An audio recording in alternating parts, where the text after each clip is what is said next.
And we know why happiness matters. It's not because it's about smiles or, excuse me, not just about smiles or rainbows or unicorns or things like that. It's about us as individuals. Us as individuals living up to our real, authentic selves and living by our values every day and living with a higher purpose in our lives. And so for me, coming back to my own experience in the corporate world, whether it's a startup or a Fortune 500, we now know that it comes back down to happier employees equal happier customers, equals more successful, profitable, sustainable businesses, but more importantly, more meaningful lives.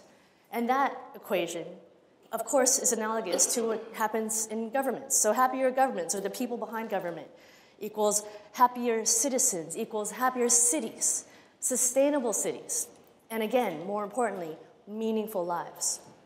So what does this all mean? Because in the end, it's not easy. It's not easy being committed to happiness, but it's happening now. And we're at the time and place where we're making that change. And as I see the people in the room, I realize as I go across the world talking about this, there is change happening every day. As a global society, here we are living pretty lucky.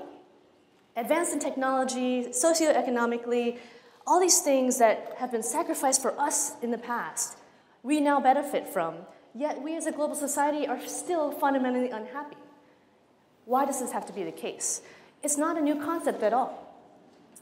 There's a guy by the name of Aristotle back in 200 AD. He actually said that happiness is the purpose of our existence, but more importantly, happiness is dependent on ourselves. So what does that all mean? How can we reflect on this state of what we can use happiness for? Not just the state of saying it's cool to be happy, but actually making it so that we all have citizens of the world more productive, more engaged, more themselves, and actually creating a greater global society.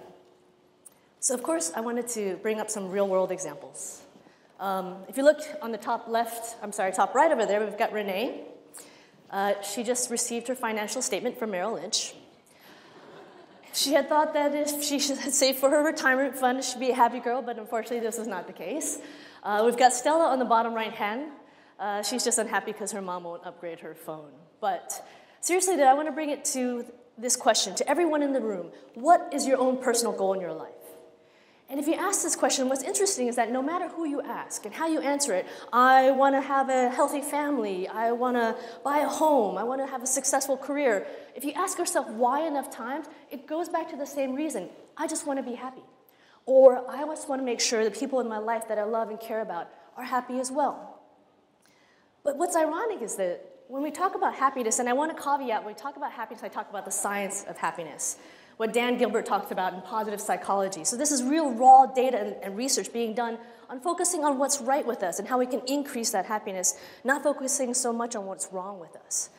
So we always hear, going back to the science, that we as humans are physiologically hardwired to seek happiness, yet we are really bad at predicting it, hence the 0 to 5% of people raising their hands. And we hear it from what Dan Gilbert's research said. They looked at lottery winners and they said, oh yeah, of course they'll be happy now, but now we know the truth. Lottery winners, their happiness levels stay the same or actually peters down over time. And we also know that the inverse is true. The people that have lost their sight or use of their limbs, their happiness levels stay the same or actually increase over time. And we hear it all around us, whether it's in our heads, in our communities. Oh yeah, when I get this, I'll be happy. When I achieve this or get this raise, whatever, I'll be happy. But then you never actually get there. Why is it an unending cycle? If you can imagine if we were all living true to our real, authentic selves. And then if we could imagine if we were all living on a day-to-day basis, living by our passions, our values, and our purpose. And then imagine if you were to actually prioritize happiness, sustainable happiness in our lives. Once you imagine that, then I ask for one more thing to do. And it sounds so simple, right? But if it was a simple thing, then we would have happy people and happy companies all over the world, but we know this is not the case. Because in the last few years, I especially believe, from what I've seen, I think everyone in the world actually has this power and ability to create change, create more change, actually, in the world than we ever thought possible. And who knew it would come back to that simple little thing that we all knew about, that simple little thing called happiness.